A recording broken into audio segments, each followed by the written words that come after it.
Good evening. Welcome to Monaco and Periodic Tables. Y'all are in for a treat tonight. It's just great that everyone's here, and we don't have biblical storms outside. So we're very happy to have you here. Next month, we're going to meet on Tuesday night, October 15th, and I would love to tell you who the speaker's going to be, but I can't jinx it because they haven't fully signed on yet, and so I don't want to say it and then have it not be that person. But whoever it is will be awesome, just like tonight's speaker. That's what we call a segue into biz. Michelle Jewell is a zoologist who specializes in animal behavior and a science communicator. She is an on-screen expert host and an award-winning photographer. She connects people with the science that affects their daily lives. That's exactly what we try to do here. She has experience both as a scientist and a marketing strategist, and creates engaging science communication products and all kinds of other cool stuff. And she is going to dazzle us with shark myths. Michelle.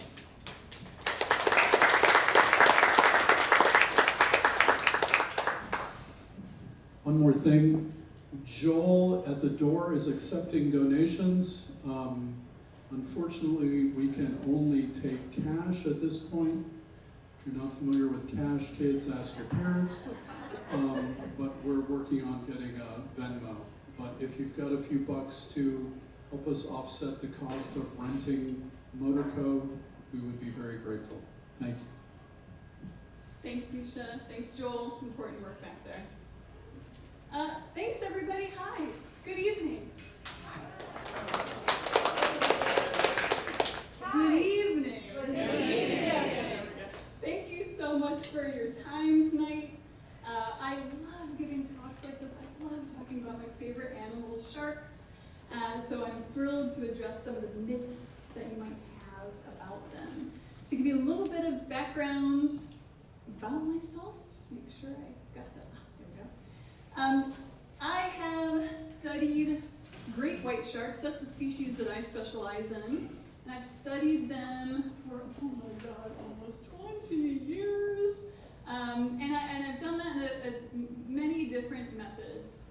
I'm a behaviorist. I like to study the behavior of predators, especially how they influence their ecosystems just merely by being present, not necessarily by how they eat anything, but just the ecology of fear that they can spread through an ecosystem.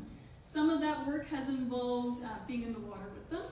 Some of that work has involved fishing them, catching them, and tagging them, which we did off the coast. This is right off the coast of Hilton Head, South Carolina. This is another tagging effort where we were trying to get biopsy samples, which is a little bit of their muscle and their skin. This is the largest great white shark I've ever seen in my entire life. I am the figure in black on the boat, to give you a little bit of size perspective. She was a huge female shark, and about 15 feet around. Sometimes, if we're lucky, unlucky as zoologists, we get stranded animals where we can study the insides of them. And then, of course, a little bit more tagging in the water, which is some of the scariest stuff I've done, but super fun nonetheless. What I'd like to start off with is, sharks are this big group of animals. Some of them are dangerous, but 99.9% of them are not. Think of it in the same way as bugs. Bugs are a huge, diverse group of insects. And a small percentage of them, right? Think like black widow spiders. What are some other dangerous insects out there? Mosquitoes kill more people than sharks. Thank you very much. We got an expert back here. I don't know why I'm up here talking. Think about it in the same way. All of the bugs that you run into in your daily life are not dangerous. all of the sharks that are running into you that you don't recognize are running into you and you never see are also not dangerous either, so nothing to worry about. Thank you very much for the applause in the background. Appreciate it. Okay, so I have about 10 or so myths that I wanted to discuss tonight, and then if we have time, I'll open it up to everybody else too. I asked people online to tell me some of their myths so we could address them today. This one is a little bit of a politically charged myth, maybe you recognize, from a rally a while ago. And so let's address this first. You know, electric boats are potentially more dangerous than sharks. How many of you think that's true? How many of you think that's false? Oh, some of you aren't voting. That's not fair at all. Well, here's the deal. There's no such thing as a non-electric boat. If any of you have boats or have been on a boat, they all have batteries. And if they were to sink, there's no such thing as, there are some boats that have electric engines, but even if you have a gasoline-powered engine, you need a battery to start it. So there's no such thing as a non-electric boat. I will say, this myth is, sharks are attracted to vibrations in the water, and they can, when they're very close to it, be attracted to electrical charges in the water as well, through their empilae of Lorenzini in the back. Thank you very much. We had a fry situation going on here. They have these little pores on the front of their snouts, I should have got a better picture of it, that are full of a gel. And that gel pore is called the empilae of Lorenzini, thank you very much. And that gel can detect electric currents that are nearby.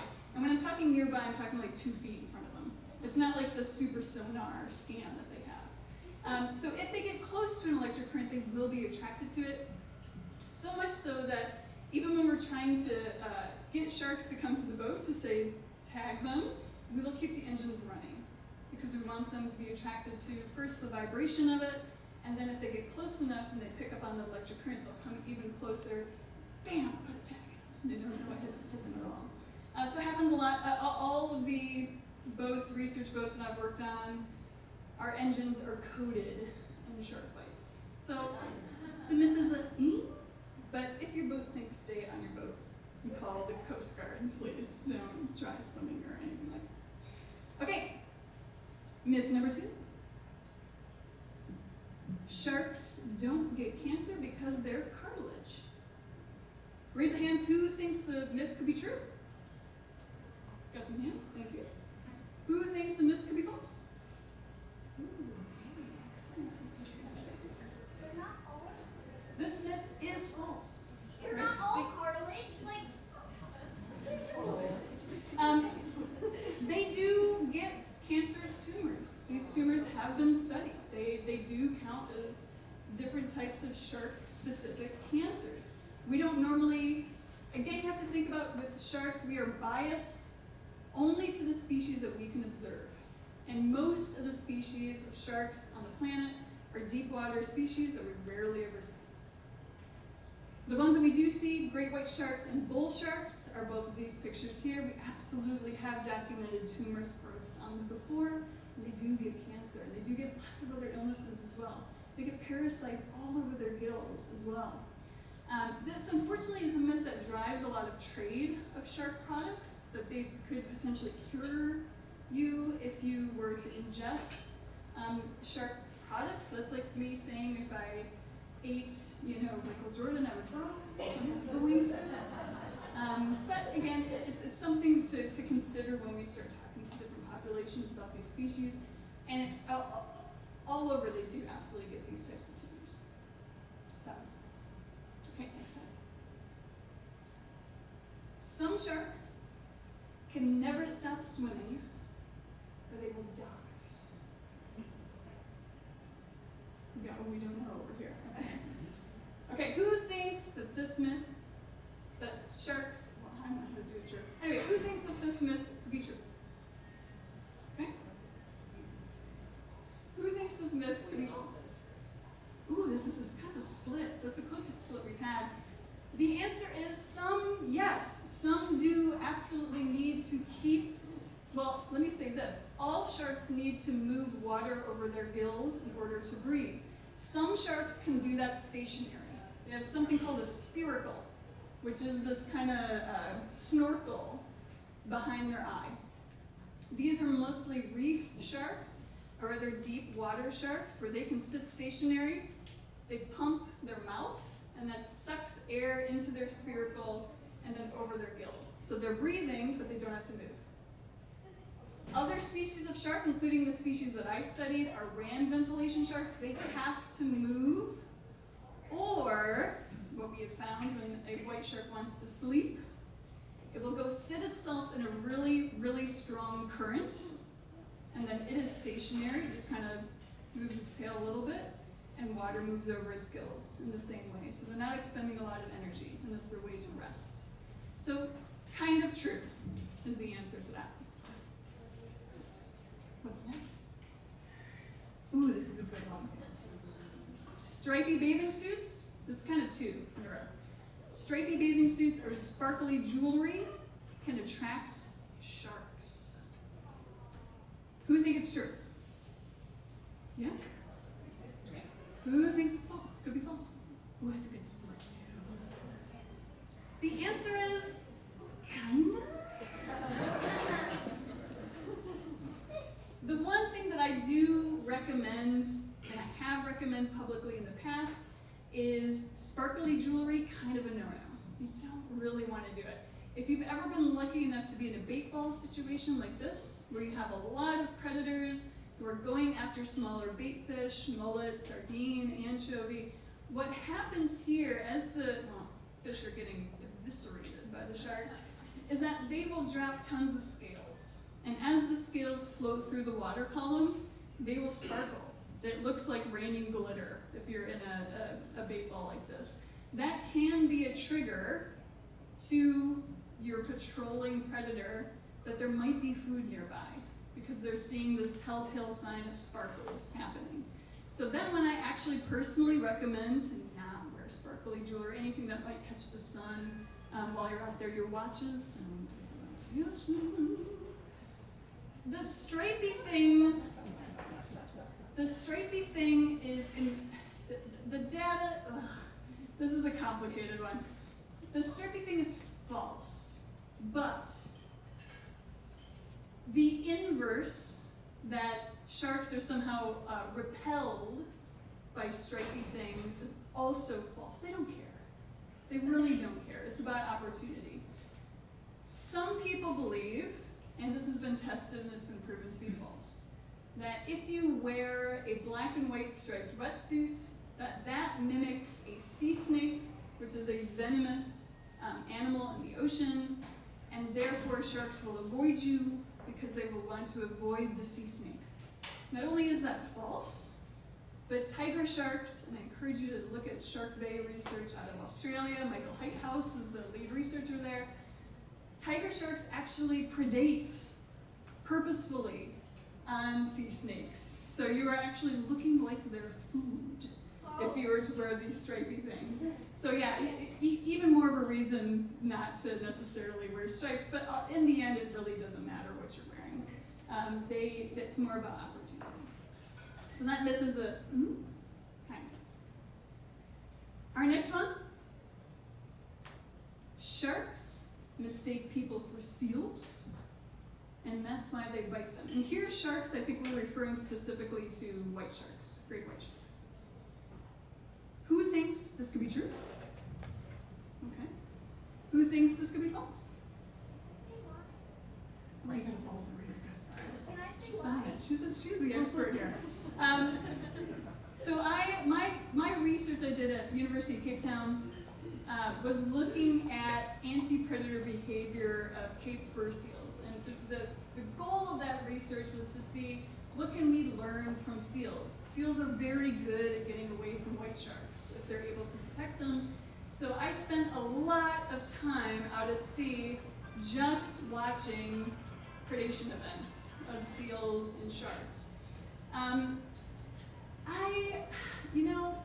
me triple check. Here's And what I love about this picture, this is a Chris Fallows picture, you can see the seal is fighting back.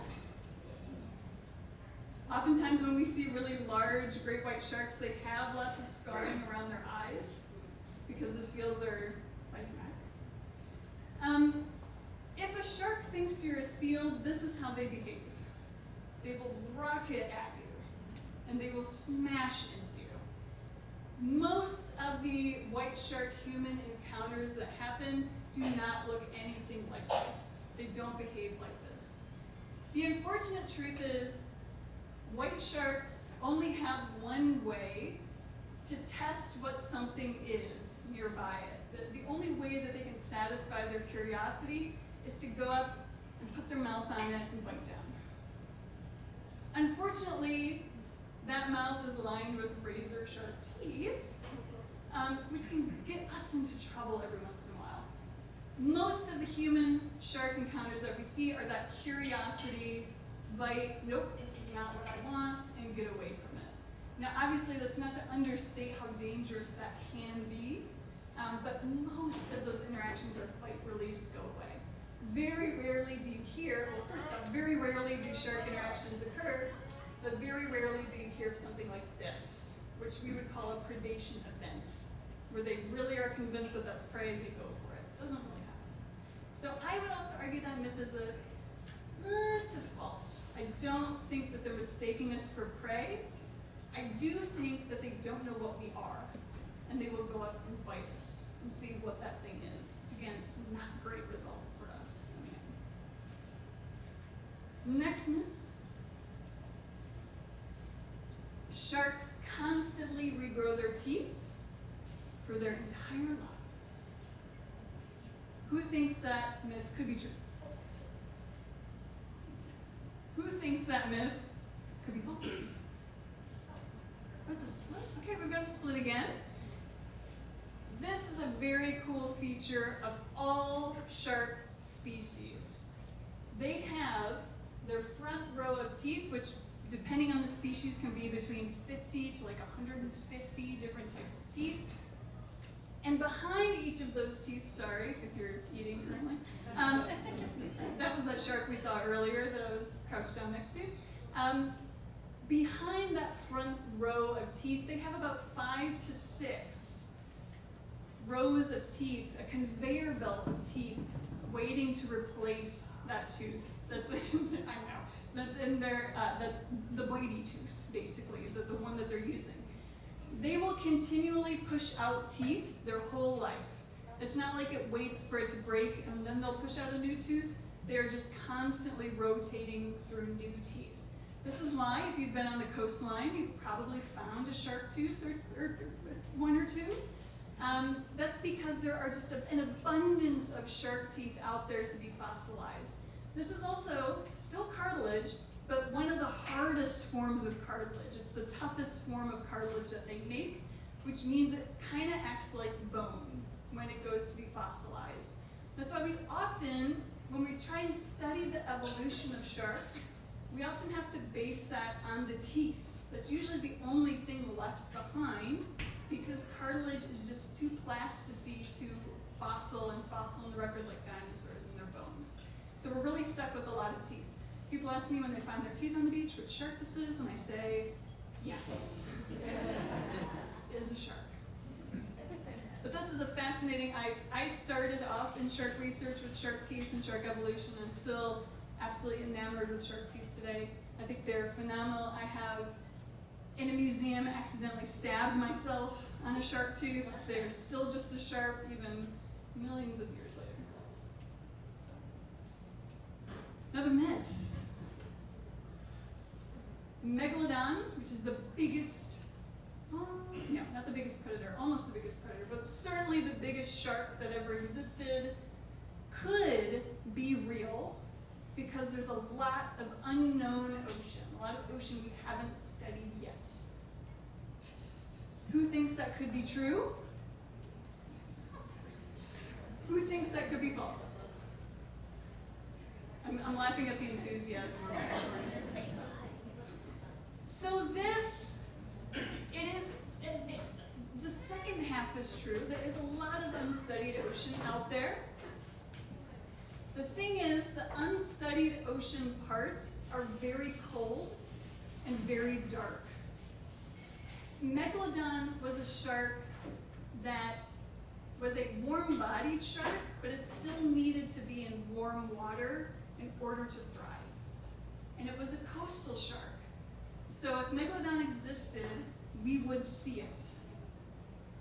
This is what the Earth looked like back when Megalodon was prevalent. You can see that the North American continent and the South American continent aren't connected yet. That was still a really shallow, warm sea. There were also many kind of prototype whales out there. Think of it as like a hippo with flippers that was out there. Some really, really giant versions of that, and that's what Megalodon was primarily preying on, we think. So we don't have that prey type anymore, and we don't have this kind of ocean anymore. So we're 99.99999% confident that we just don't have Megalodon anymore, as much as Shark Week wants to push that on us. They're just not there.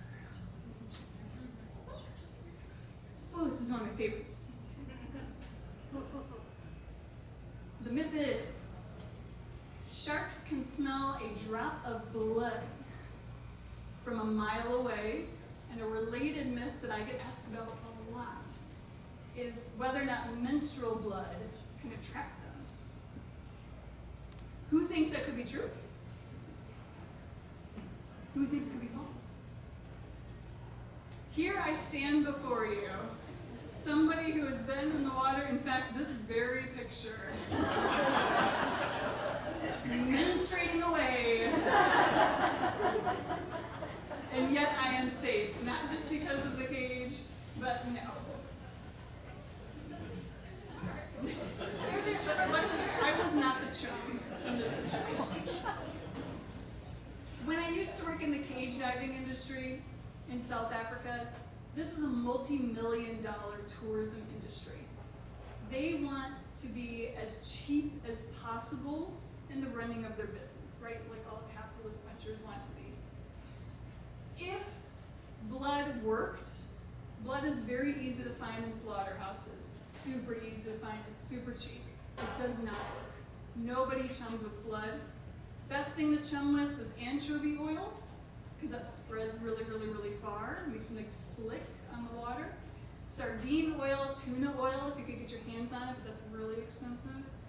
And the best thing that you can use to chum sharks towards your boat is whale. And if you know anything about the history of whales, they're full of oil, right? This is pre-petroleum. This is how we power most of our world. It was with whale oil. So we actually want things that are super oily. Blood doesn't work. And I have been in several instances out in the water, and I'm fine. It's just not a thing. Certainly, they are and can be attracted to smells that they don't recognize, but it would have to be a very overwhelming, unknown smell for them to make the decision to turn and go investigate that. Whereas things like fish oil, and especially whale oil, they know exactly what that is. They know exactly what that means, so they'll stop their day to go check out what that thing is. So that one is false. You do not have to worry at all while you're diving. Another myth. This one's got chatter. Okay. The myth is you can bop a shark in the nose, and that will stop it from attacking. Who thinks that myth could be true? Who thinks that myth could be false? Look at the anticipation. This myth is Here's the deal. Predatory sharks, which are the black widows, right? The small minority of sharks that can be dangerous sometimes during some conditions, are all ambush predators, which means they are experts at not being seen. To drive that home, you can imagine, well, maybe don't imagine yourself as Remus if it's going to give you a problem, but this hopefully will come through. Let's see it. Maybe you recognize this already. How much of an opportunity do you think Remus would have had, the Remus is the name of the float here, to bop that shark in the nose before it hit it? Like none. So it's like, it's true, but it's true in the same way as if you were in a boxing match and you tickled them really quick. That might stop them, mid-punch. The timing doesn't really work on it. I have heard anecdotal stories from surfers who did encounter white sharks that either tried to push them away, which I actually do not recommend. Keep all of your appendages inside. But most of the surfers I've spoken to that have had shark encounters, the best thing they did was just stay still. And the shark gets bored and leaves. It's just not interested. But if a shark is in predatory mode, which we've already established, they're not doing that with humans usually, or ever, really, the chance of you destabilizing or stopping that type of predatory lunge with a bop, I don't think so. But it's not a situation you necessarily need to worry about at all. So I give that one a yeah, but the chances of that timing working out are pretty good. Oops. Just for one more. That's good. I love that one. And then my last prepared myth for you before we maybe break it up to people's questions is that sharks are mindless killers, just looking for their next meal. Who thinks that could be true? Who thinks that could be false? Correct. Here's the deal, especially with predatory sharks, they are incredibly predictable. And they're not mindless, they do learn. It's actually been established, and a study I would love to get back off the ground is, if you're familiar with crows and their ability to solve puzzles, sharks have a lot of those same capabilities of solving a puzzle in order to get some food. These maps here are all of tagged great white sharks up our coast.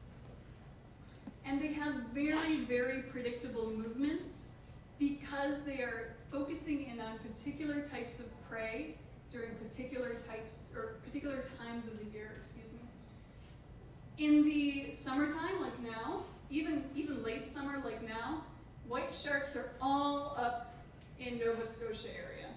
One of the really, really large white sharks that a colleague of mine also tagged off the coast of Hilton Head, she just pinged in right in the St. Lawrence Seaway mouth, which is way, way, way, way up there, up above the red. She's up there.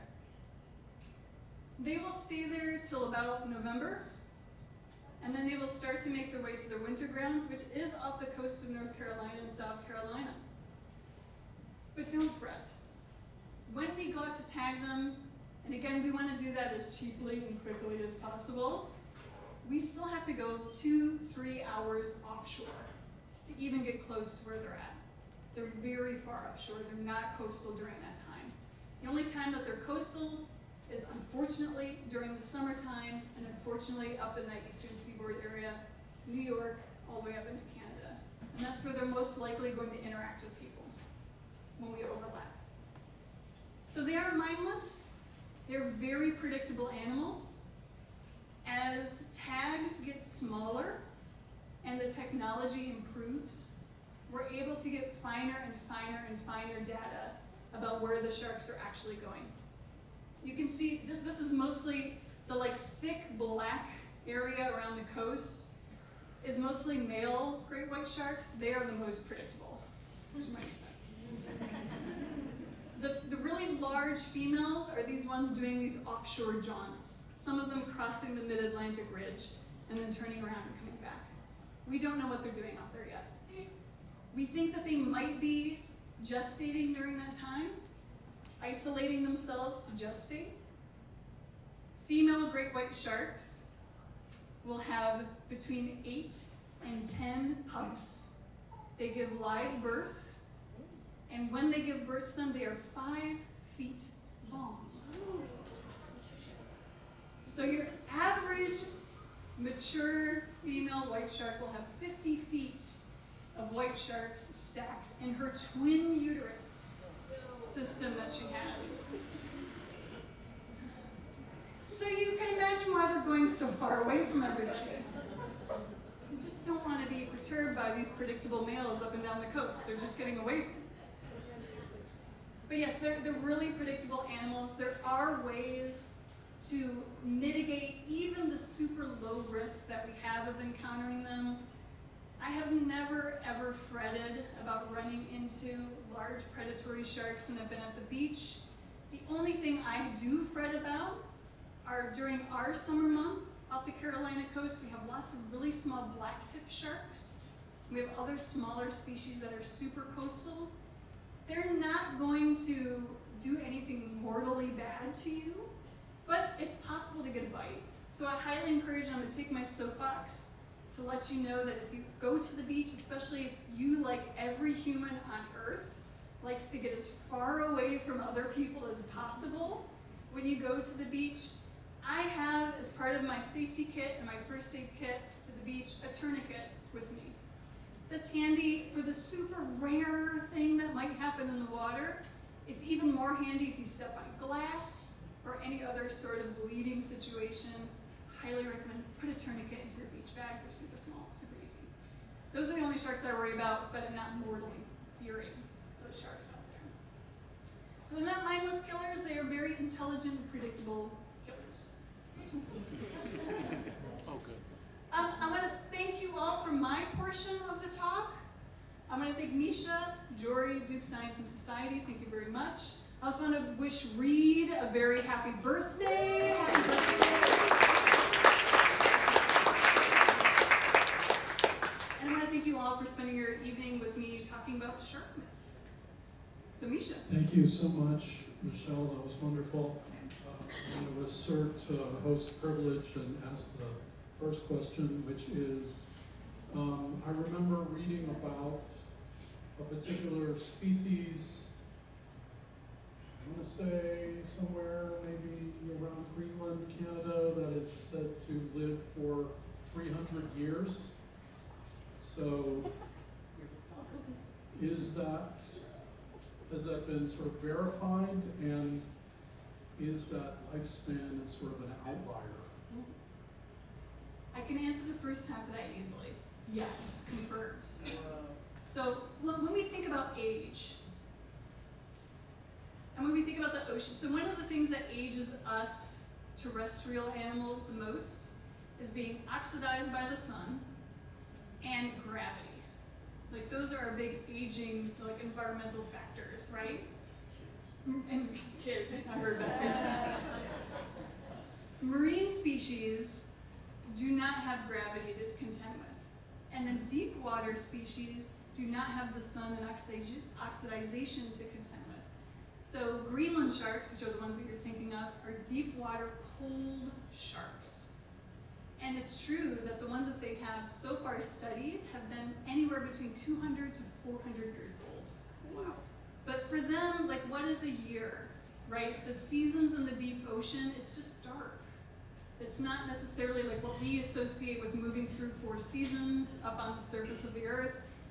A year to them might not really count as a year. It might just be a month to them. You're saying it might feel like 600 years. It could. And they're not the only ones, right? So one of my favorite things to talk about are bowhead whales. Are you familiar with bowhead whales? Yep. They're huge-bodied whales. There was a case of one recently. Again, they may live between 75 to 150 years, was the original estimate. And one had stranded, gosh, I don't want to get it wrong, I think it was Iceland, but a stone-tip arrowhead was found lodged into its body, that it had survived a whaling attempt with stone tip. So that's how old that whale was, right? So age in the ocean is kind of it's a different thing. It's a different ballgame. Questions for Michelle Jewell? Yeah. Hi, thank you for this talk. Of course. We've been told that when diving, that the bubbles scare sharks and that's why they won't come to you. Is that true? Yes. Some sharks. So they, with white sharks in particular, diving and tagging them is not super effective. You can see, if I go all the way back, there's some bubbles, but I'm still in a hookah system, and I'm trying my best not to be too bubbly. That's true for those species of shark. On the other hand, whale sharks, which are plankton feeders, they will be attracted to your bubbles because they think, ooh, plankton. And there have been cases of divers being chased by whale sharks who are like sucking in these bubbles, trying to get some food out of it. So it varies, but that's the only case I know, that's the only species I know about that gets attracted. Everybody else, they don't like it. They really don't like it. Where are those? Yeah. Where are they located? The whale sharks, tropical stuff. So Belize is a really famous dive site for them. Madagascar, Mozambique, that's a really famous dive site for them too. Unless you want to see them, then blow away. Yeah. Thanks for your presentation. What's your favorite shark? Oh, jeez. That's really. What's your favorite shark? Before you get the microphone on. I was gonna say that. Well, I really like the white tip shark because nobody ever talks about it. It's true. I look at every book, nothing. I look at every show, nothing. I have found only one thing that talks about it, and that is one show, and that makes me cry. Same, girl. Same. White tips are awesome. I love white tips. Bermuda, great dive spot. Keep that, put that in your head for a future day. My favorite species, I've been called basic for this, but it is a species I studied. I think white sharks, they're very popular, so they kind of have like the Taylor Swiftism of, maybe they're too popular or something. But for me, of all the sharks that I've been in the ocean with, I love them the most. They're super intelligent. You can watch them kind of suss you out. Tiger sharks, I don't trust tiger sharks. Yeah, they eat like Thank you. And I love bull sharks, but bull sharks are very deliberate in their actions, but their actions are, I want to eat you. And so I've been spooked by bull sharks before, but white sharks, I just really, really love them. I have two questions. Thank you. The first one is I heard that sharks are more likely to act in predatory behavior when you're laying on the surfboard because you're more likely to resemble a seal. Mhm. And then the second one, I heard there was this rarely observed phenomenon where sharks can invert their stomachs out of their mouth. Yes. And I was wondering if you had some interesting insights on that. Yeah, I'll start with the second bit. They can. So that's their way of getting rid of anything like bones that are hard for them to digest. They will literally invert like the whole thing out of their mouths. I've seen it a few times where they're just kind of like swimming around with like flesh like hanging out of them, and it's literally their guts. Yeah, so that is true. It does happen. The surfboard one, there have been studies with it where people have towed surfboards and like wakeboards to see which shapes might elicit more of a predatory response, and the answer is kind of all the same. I don't know if I should admit to this story, but I will. We were filming a Shark Week show 100 years ago, and we had this really impressive wax seal decoy that got immediately destroyed, like immediately, and that really messed us up because that was our only decoy. So on the boat, we had a mascot named Lucky, the horse, the stuffed horse, that we'd won in a crane game. Anyway, that's his own story. So we thought, well, we need to tow something. Let's give Lucky a try, and that also got absolutely nailed. So I think it's less shape specific and more area specific. There are some areas, especially around Seal Islands, if anything touches the surface of the water, I've seen them breach on trash bags before that have blown off the side of a boat. If it's there, they just kind of assume it must be a seal because that's what everything at the surface here is a seal. Where surfers can run into more overlap with with sharks is just they spend way more time in the water than most people do. And they spend a lot of time in the water in the surf area, which is where sharks can patrol. So of all the groups of people who use the ocean to recreate, they are the more likely to overlap with some shark habitat, which is why they often interact with them the most. So I have two questions. So my dad stole my first question. And my second was, so they regrow their teeth constantly throughout their lives, but they have, and then they have this like conveyor belt that has like 5 or 6 teeth on it. Do they go through that many in a, like, is that their maximum, I guess? Like, how do they create new teeth how do they get teeth onto that conveyor belt, I should say? Great question. It's hard to see because I didn't dig down into the jaw well enough here, but if you go further in, it's like baby teeth. And then they're just kind of creating, in the same way that we grow like a new set of adult teeth, it's kind of a similar mechanism, but they are just constantly doing that. They're constantly creating teeth, and they're doing this in this kind of row conveyor that's just constantly rotating through. As for how many teeth they go through in a lifetime, good question, we don't know. We have no clue. To go back to Misha's question, how old are sharks? We also don't really know. The best aged white shark, which was caught off the coast of Maine, was about 79 years old and was not mature. So again, the whole age question is a big one. Their teeth also change shape as they change in maturity. So when white sharks are juvenile, they're eating fish. So they have teeth that look more like mako teeth that are really pointy, almost like just really needle-like almost.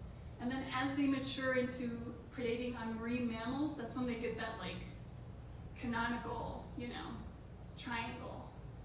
So they do change over time, which is a good way to age them as well, but as to how many, we don't know. Hey there. Maybe I'm not the only person here, but I get most of my shark information from movies and TV. And I know you referenced the Megalodon earlier, which may have had some basis in the movie The Meg. I don't think that's a realistic movie. Do you have any recommendations for TV and pop culture that's a really good representation of shark behavior? Oh, God.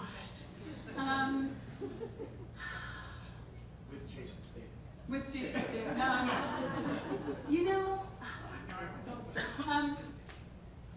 Nothing is immediately coming to mind. There were some really great, I will say that one of, the icons of shark research was a woman named Valerie Taylor, who is Australian, and she did some pretty good early days documentaries about diving with sharks, and she was not very sensational. I myself have been in a few Shark Week shows and have fought back against the sensationalism of some of those shows, but again, contracts, the TV business is its own thing. No, I take that back. PBS has a really great show with Jasmine Graham. It's on YouTube. Jasmine Graham also runs Minorities in Shark Science, the nonprofit, and her PBS shorts on YouTube are really good. Check those out. I think she has white tips in those too. I was gonna say there's a show. It's kind of a kids show, but I used to watch it. It's called Octonauts. It's like sometimes they make marshes. It's like a cartoon, but it also tells a lot about the ocean. It's mainly the ocean. They do some specials about like marshes and swamps, but they do a lot of sharks. Great, Octonauts. Another recommendation. Thank you. Hey Michelle, thank you. So as you well know, a lot of sharks are really threatened by overfishing and there's a lot of risks to shark populations. And yet there are species or, a type of animal that doesn't necessarily elicit a lot of sympathy among a lot of people because of the fear. I'm wondering if you know of any sort of campaigns that you think have been particularly effective in making the public care about the threats to sharks despite the fear that so many people have, or do you have any thoughts yourself on what strategies that we could employ to make people care more? Yeah, that's a great question, Jory. Thank you. You know, the fear factor of sharks drives a lot of tourism, especially in cage diving tourism, which is where I really cut my teeth. So on one hand, I can see that the sensationalism can kind of work, because when it drives tourism, people start to see, it's kind of like when you go, if you've ever been on a safari or anything like that, and the first time you see like a lion, they're just sleeping, man. Like they don't care about you at all. Shark tourism is kind of similar. Once people actually share the water, they see these animals for themselves, they go, oh, that's actually not that bad. Colleagues and I have talked a lot about Jaws, like did Jaws do more damage, did Jaws do more good? I think it probably balances out. I've met some really impassioned activists, advocates who were inspired by Jaws. That was their #1 thing. And likewise, I've met people who would never get close to the ocean because of seeing Jaws too. There were a few, IUNC did a campaign ages ago called Shark Stanley, which this is nothing. It was popular in my world, but it was like a little cartoon hammerhead shark, and that was to talk about the issues that hammerheads as a species in particular have. But I think the fear factor actually in the end can help that conservation message, because it just drives the interest so much for people. I've read some stories that sharks actually will like chew on cables at the bottom of the ocean. Yeah. Is this true? It's And true. why are they doing it? Electricity. So that same thing, there's like a current running through it. So they probably stumble across it on accident, and then once they hone into that electric current that's running through it, then they will, just like the boat engines before, they'll know on it. Yeah. True. If your internet goes down, it'd be a shark. Thank you. I'm curious, why are people so into sharks? Like, why not Lion Week? Do you have any idea? Theories? Yeah, so Shark Week started in 1984. It really was kind of a pilot project for Discovery Channel then. I don't think anybody expected it to do well, honestly. And it just became this thing. It's also very much an American thing. Like Shark Week is not a thing in Europe. It's not really a thing in Australia. This is like a uniquely, and to why that is, so it really was a fluke that it was so popular. People didn't think it would be. How did you get into this? Thank you. Oh, well, I was doing my undergraduate at Michigan State University. I went to community college before then. Go Mount Bears. Thank you. And it was my senior year, and I had a professor that I really, really loved. I wanted to do an independent study credit, and he said, well, I've got these like shark heads that we need to cut them up to do, he was studying teeth and evolution, and do you want to do that? And I was like, yeah, I'll get, college credit to do that. And while I was dissecting one of those sharks, it was towards the end of my degree, and he was asking me, like, what are you going to do next? And I was like, I don't know, I was a first generation student. I thought I'd just get a degree and then I walk into a job, right? Like, that's how it works. And he had done a lot of field research in South Africa, and he said, you should check out South Africa if you can get over there. So I got an internship. I sold my Volkswagen Beetle to pay for the plane ticket. I was supposed to be there for 3 weeks, and I stayed for about 5 years. They were not gonna get rid of me. I also, while I was working with sea turtles, I think before the shark heads, I was also working with sea turtles with USGS, and this is gonna be a gory graphic, sorry. But there was a turtle coming up on the beach to try and nest, and it was really having a hard time getting up the beach. And we watched it for a long time, we're like, gosh, what is going on? We thought maybe it was entangled in something. So finally we turned on our headlights and our flashlights and went over to it, and it had been bit in half by a shark. But I went, oh yeah, that is cool. So yeah, for whatever reason, I've just really been bizarrely obsessed with predators.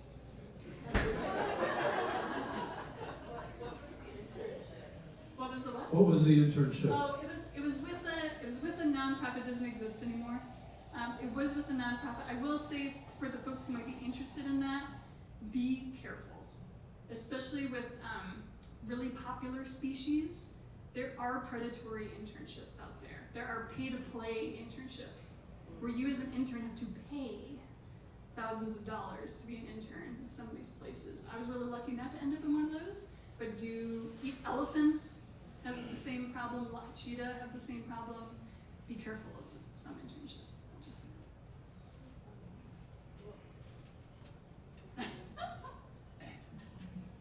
I guess I mean more like what was the topic or the task of the internship? It was tracking sharks primarily. It eventually turned into a captain's license for me, so I was a boat captain for many years, which is also why I stayed down there. Yeah, it was mostly tagging and tracking sharks.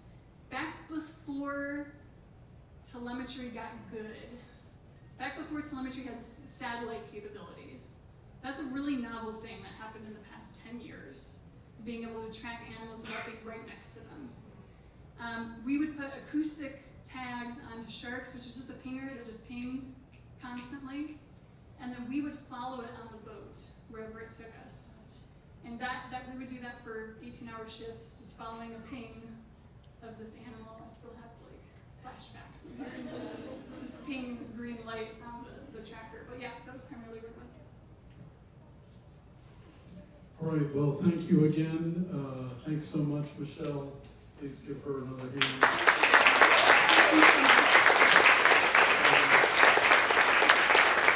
Feel free to hang out. Feel free to give Joel some money. And we will see you next month on Tuesday, October 15th. Thank you. Thanks, everybody. Appreciate it.